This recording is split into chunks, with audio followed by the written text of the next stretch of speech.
الحمد لله وكفى وسلام على عباده الذين اصطفى أما بعد فأعوذ بالله من الشيطان الرجيم بسم الله الرحمن الرحيم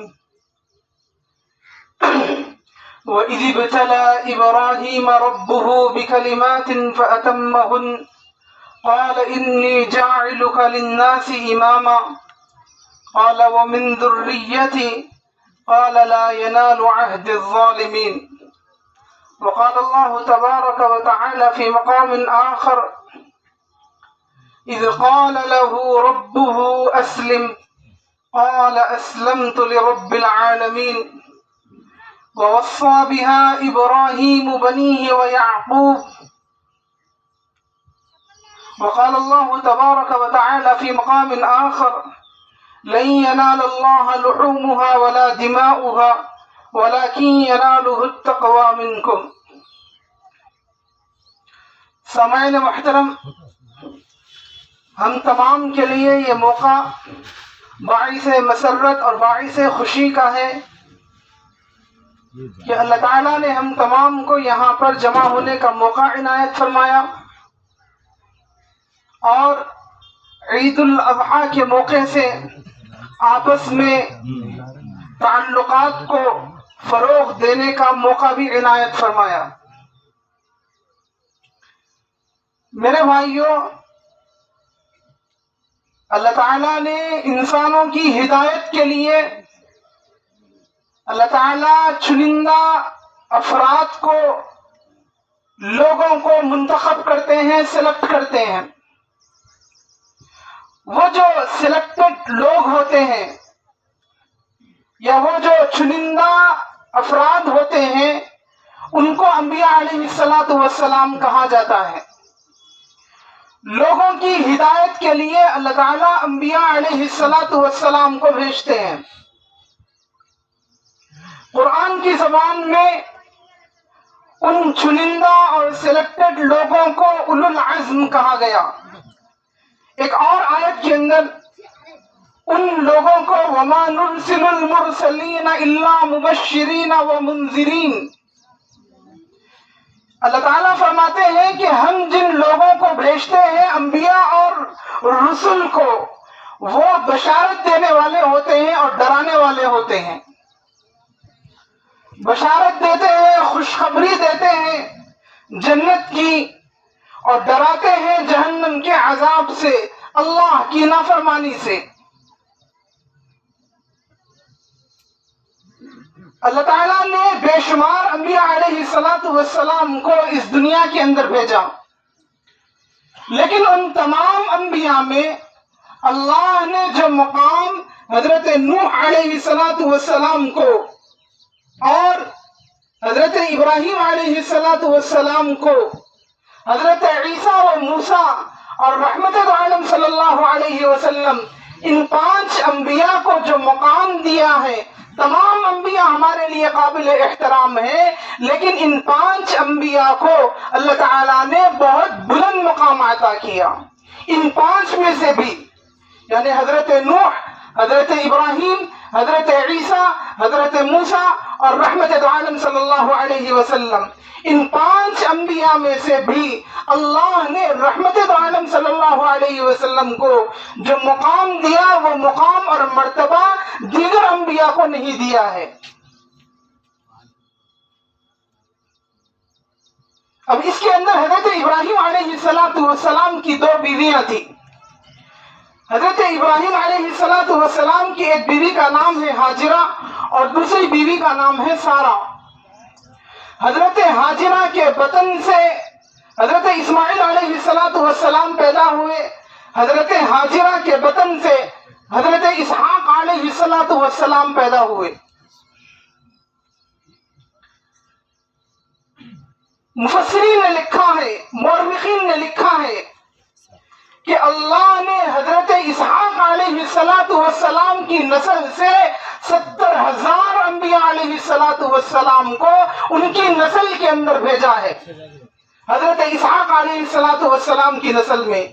لیکن حضرت اسماعیل سے جو نسل اور ذریت بڑی ہے اس کے اندر صرف اور صرف رحمت دو عالم صلی اللہ علیہ وسلم کو بھیجا ہے، صرف ایک نبی کو.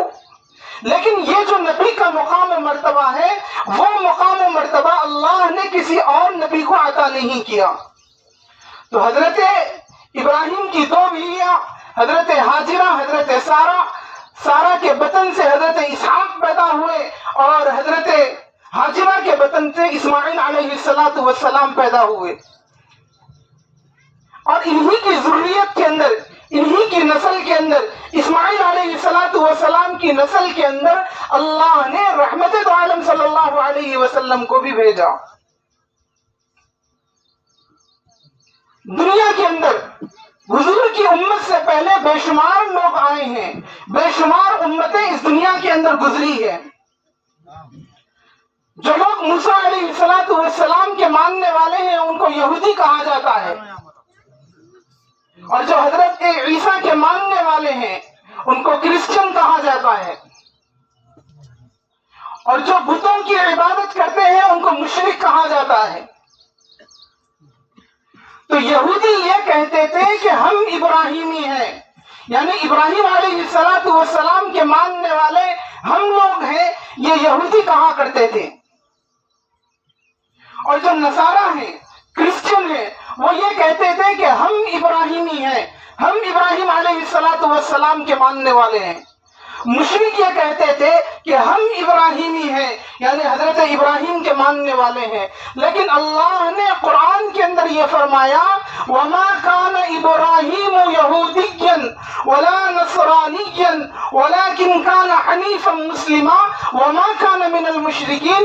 ابراہیم علیہ السلام نہ تو یہودی تھے حضرت ابراہیم، نہ تو نصرانی تھے، وَلَكِنْ كَانَ حَنِيفًا مُسْلِمًا.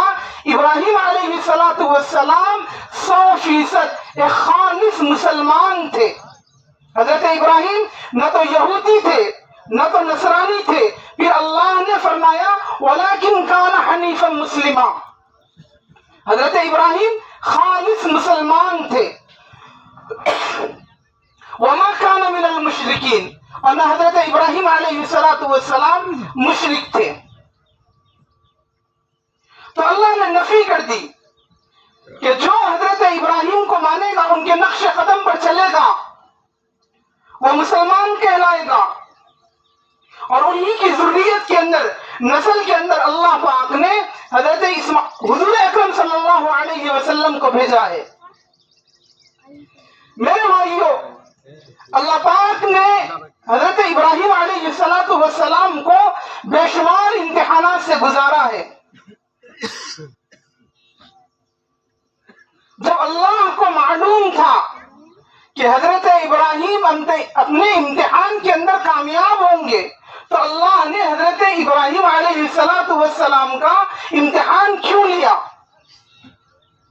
اللہ نے قرآن کی اس آیت کے اندر وَإِذِ ابْتَلَىٰ إِبْرَاهِيمَ رَبُّهُ، رب کہتے ہیں تربیت کرنے والے کو، رب کہتے ہیں حاکم کو، رب کہتے ہیں مالک اور خالق کو. اللہ نے قرآن کی اس آیت کے اندر لفظ رب استعمال کر کے بتلایا اللہ لوگوں کی تربیت کرنا چاہتے تھے. حضرت ابراہیم علیہ السلام کو ایک ایگزامپل کے طور پر پیش کرنا چاہتے تھے اور ایک نمونے کے طور پر پیش کرنا چاہتے تھے. جب اللہ کو معلوم تھا کہ حضرت ابراہیم اپنے امتحان کے اندر کامیاب ہوں گے تو علماء نے لکھا ہے، مفسرین نے لکھا ہے کہ دراصل اللہ پاک لوگوں کی اصلاح کرنا چاہتے تھے. قیامت تک آنے والے لوگوں کی اصلاح مقصود تھی. میرے بھائیوں، اگر ابراہیم علیہ السلام کی زندگی کو دیکھا جائے تو ان کی پوری زندگی سے ہمیں 3 چیزیں سیکھنے کو ملتی ہے. پہلی چیز ہے توحید کے امام تھے. حضرت ابراہیم علیہ السلام توحید کے امام تھے، توحید کے علم بردار تھے. مورخین نے لکھا ہے کہ اللہ پاک نے حضرت ابراہیم علیہ السلام کو 30 چیزوں کے اندر آزمایا، امتحان لیا، لیکن اس کے اندر جو میجر واقعات ہیں وہ 4 واقعات ہیں۔ حضرت ابراہیم علیہ السلام توحید کے علم بردار، توحید کے امام۔ توحید کس کو کہتے ہیں؟ توحید کہتے ہیں اللہ کی ذات اور صفات کو، اللہ کی ذات اور صفات میں اللہ کو ایک ماننا۔ اللہ کی ذات بھی اکیلی ہے، وہی خالق ہے۔ توحید کہتے ہیں صفات کے اندر بھی اللہ کو ایک ماننا۔ اللہ ایک ہے، وہی خالق ہے، وہی رازق ہے، وہی مالک ہے۔ میرے بھائیوں، کوئی خالق نہیں ہو سکتا ہے، کوئی مالک نہیں ہو سکتا ہے اللہ کی ذات کے علاوہ۔ اللہ کو، تمام صفات کو اللہ کی ذات کے اندر ماننا، یہ ہے توحید۔ حضرت ابراہیم علیہ السلام کی ذات سے بھی ہمیں جو سیکھنے کو ملتا ہے وہ ہے توحید کا پیغام، توحید کا میسج۔ یہ ہے سیرت ابراہیمی، ابراہیم علیہ السلام کی سیرت۔ اسلام کے اندر جو مقام توحید کا ہے وہ بے پناہ ہے۔ حضرت ابراہیم علیہ السلام نے پوری کوشش کی کہ امت کو شرک سے نکال کر توحید کی طرف بلایا جائے۔ اگر امت کے اندر توحید، وحدانیت، اللہ کی وحدانیت دل میں بیٹھے گی تو آدمی کا ایمان پختہ ہوگا۔ جب تک آدمی کا ایمان پختہ نہیں ہوگا وہ ظلم کے سامنے نہیں ٹھہر سکتا ہے۔ ظلم کے سامنے، ظلم کا مقابلہ کرنے کے لیے، کفر کا مقابلہ کرنے کے لیے انسان کے اندر وحدانیت، توحید کا یقینی درجے کے اندر ہونا، 100% توحید کا انسان کے دل کے اندر ہونا یہ بہت ضروری ہے۔ کیونکہ پورے انبیاء نے، آپ قرآن کو اٹھا کر دیکھ لیجئے، ہر نبی کا پیغام یہ ہوتا تھا، یا قوم اعبدوا اللہ ما لکم من الہ غیرہ، اے میری قوم تم اللہ کی عبادت کرو، اللہ کی عبادت کرو۔ ہر چیز کے اندر جب ہم نے اللہ کو اپنا رب مانا، اللہ کو اپنا خالق مانا، اللہ کو اپنا رزاق مانا، تو ہم نفی کرتے ہیں دنیا کے اندر کوئی اور خالق نہیں ہو سکتا ہے، کوئی اور رزق دینے والا نہیں ہو سکتا ہے اللہ کے علاوہ۔ یہ ہے توحید، یہ ہے وحدانیت۔ وَإِلَىٰ عَادٍ أَخَاهُمْ هُودًا، قوم عاد کی طرف حضرت ہود کو بھیجا، ان کا میسج اور پیغام تھا، یا قوم اعبدوا اللہ، اے میری قوم تم ایک اللہ کی عبادت کرو۔ یہ ہے وحدانیت۔ حضرت ابراہیم علیہ السلام نے بھی مکمل طور پر پوری توجہ دی توحید کی طرف۔ اور حضرت ابراہیم کی پوری زندگی کو کھنگالا جائے اور ٹٹولا جائے تو صاف طور پر یہ چیز ابھر کر آتی ہے۔ آپ نے نہیں سنا کہ پہلا واقعہ حضرت ابراہیم کو جو آزمایا گیا تھا، حضرت ابراہیم جو حضرت ابراہیم کے والد تھے بت پرست نہیں بلکہ بت تراش تھے، نہ تو وہ بتوں کی پرستش عبادت کرنے والے تھے بلکہ بتوں کے بنانے والے تھے۔ کون؟ حضرت ابراہیم اور ان کے والد، حضرت ابراہیم کے والد بتوں کی عبادت کرنے والے، بتوں کو بنانے والے۔ تو حضرت ابراہیم علیہ السلام نے جب ایک اللہ کی وحدانیت کی دعوت اپنے والد کے سامنے پیش کی تو والد بھی ناراض ہو گئے، کہا لَأَرْجُمَنَّكَ وَاهْجُرْنِي مَلِيًّا۔ قرآن کی آیت ہے، اگر تو باز نہیں آئے گا ایک اللہ کی وحدانیت کی طرف، تو جو بلاتا ہے اور بتوں کی عبادت سے ہمیں روکتا ہے، اگر ان بتوں کی عبادت سے تو ہمیں روکے گا، لَأَرْجُمَنَّكَ وَاهْجُرْنِي، کہ میں تجھے رجم کروں گا، پتھر لے کر ماروں گا، سنسار کروں گا۔ کون کہہ رہا ہے؟ باپ کہہ رہا ہے اپنے بیٹے سے۔ لیکن حضرت ابراہیم علیہ السلام توحید کے علم بردار تھے، توحید کا جھنڈا مضبوطی سے تھامے ہوئے تھے۔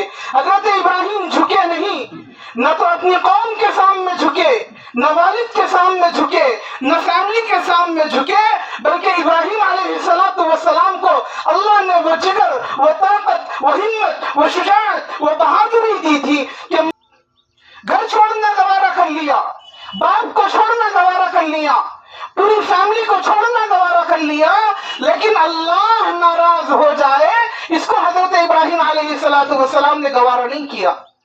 حضرت ابراہیم علیہ السلام عراق چھوڑ کر مصر کی طرف چلے گئے۔ جب لوگوں نے بات کو نہیں مانا حضرت ابراہیم کی تو عراق چھوڑ کر وہ مصر کی طرف چلے گئے، ملک کو چھوڑ دیا، پوری کنٹری کو چھوڑ دیا، سوائے اس بات پر کہ میرا اللہ مجھ سے ناراض نہ ہو جائے۔ اپنے باپ کو چھوڑنا گوارا کیا، تمام چیزوں کو جوتے کی نوک کے اوپر رکھا، لیکن اللہ کی وحدانیت کو مضبوطی سے تھامے رکھا۔ سیرت ابراہیمی سے ہمیں یہ پیغام ملتا ہے کہ اے مسلمانوں، تم اپنی توحید کو مضبوط کرو۔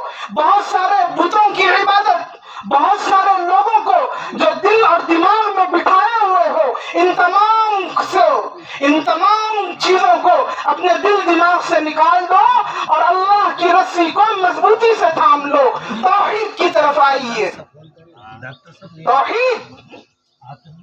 توحید یہ مسلمانوں کا اساس ہے۔ جس طرح انسان کے جسم کے اندر ریڑھ کی ہڈی نہ ہو تو انسان کا وجود قابل قبول نہیں ہوتا ہے، انسان کوئی کام کرنے کے قابل نہیں ہوتا ہے۔ اسی طرح میرے بھائیوں، اگر انسان ہو اور اس کے پاس توحید نہ ہو تو انسان بیکار ہے۔ یہ ہے سیرت ابراہیمی کا مقصد کہ ہم توحید کی طرف آئیں۔ میں واقعات کو بیان نہیں کرنا چاہتا۔ اور دوسرا جو امتحان لیا گیا وہ تھا حضرت ابراہیم علیہ السلام کو آگ کے اندر ڈالنا، حکومت وقت سے مقابلہ کرنا، حکومت وقت سے ٹکر لینا۔ لیکن یہاں پر بھی دیکھیے، سیرت ابراہیمی سے ہمیں جو پیغام ملتا ہے، وہ میسج ملتا ہے، وہ یہ کہ اللہ کی محبت کو اپنے دلوں کے اندر ڈالنا۔ یہ دوسرا میسج اور پیغام ملتا ہے حضرت ابراہیم علیہ السلام کی سیرت سے۔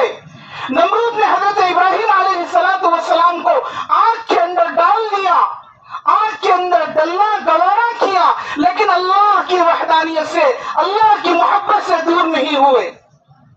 تو مسلمانوں، اللہ کی محبت کو اپنے دلوں کے اندر پیدا کرنا ہوگا۔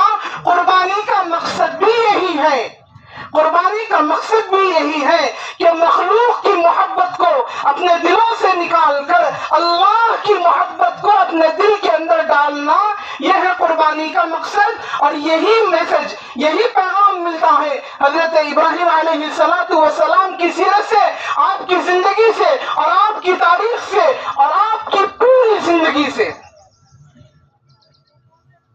میرے بھائیو، قُلْنَا يَا نَارُ كُونِي بَرْدًا وَسَلَامًا عَلَىٰ إِبْرَاهِيمَ۔ میں آپ کو بتاتا چلوں کہ جس طرح حضرت ابراہیم علیہ السلام جب عراق چھوڑ کر مصر کی طرف چلے تھے، حضرت ابراہیم کے ساتھ حضرت سارہ تھی، حضرت لوط علیہ السلام تھے، 3 آدمی، یہ 3 لوگ اس وقت پوری دنیا کے اندر مسلمان تھے، لیکن انہوں نے قوم کی ناگواری کو برداشت کر لیا، ملک کو چھوڑ دیا، مصر کی طرف چلے گئے۔ لوگوں یاد رکھو، رحمت عالم صلی اللہ علیہ وسلم بھی جب مکہ کے لوگوں نے پیغمبر کی بات کو نہیں مانا، جب مکہ کے لوگوں نے پیغمبر کی بات کو نہیں مانا تو پیغمبر نے کیا کیا تھا؟ پیغمبر کفر کے سامنے نہیں جھکے تھے، پیغمبر مکہ کو چھوڑ کر مدینہ گئے تھے۔ پیغمبر علیہ السلام جس طرح حضرت ابراہیم نے ملک کو چھوڑا تھا وحدانیت کے لیے، اللہ کے لیے، اسی طرح میرے اور آپ کے آقا رحمت عالم صلی اللہ علیہ وسلم نے بھی مکہ کو چھوڑا تھا۔ کس لیے؟ اللہ کی وحدانیت کی طرف لوگوں کو بلانے کے لیے۔ یہی پیغام ملتا ہے ہمیں حضرت ابراہیم علیہ السلام کی سیرت سے۔ اگر حضرت ابراہیم علیہ السلام مان لیتے اپنے باپ کی بات کو، اپنی قوم کی بات کو، اگر ابراہیم مان لیتے تو میرے بھائیوں، حضرت ابراہیم جب جا رہے تھے عراق چھوڑ کر مصر کی طرف، تو مصر کے بادشاہ نے اپنی شہزادی کو، حضرت ہاجرہ علیہ السلام کو، حضرت ابراہیم علیہ السلام کی زوجیت میں بیوی بنا